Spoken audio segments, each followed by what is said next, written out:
En l'absence de leur client Sébastien Ajavon et ses 3 coaccusés, ce collège d'avocats français et béninois compte bien défendre l'opposant et milliardaire béninois dans l'affaire dite des 18 kilos de cocaïne, devant un tribunal spécial créé il y a quelques semaines.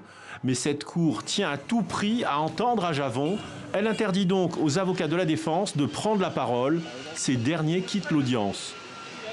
Les principes régissant les droits de la défense permettent sans aucune contestation qu'un homme puisse être représenté par ses avocats. Sauf peut-être au Bénin, sauf peut-être devant cette cour de répression. Une cour de répression des infractions économiques et du terrorisme qui rouvre une affaire déjà jugée en 2016 avec la relaxe de tous les prévenus. À l'époque, le patron des patrons béninois, surnommé le roi du poulet, parle de coups montés à propos de la drogue découverte dans un conteneur de volailles appartenant à l'une de ces sociétés.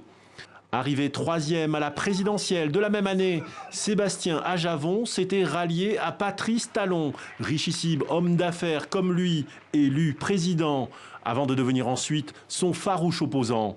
Ses partisans dénoncent un procès politique.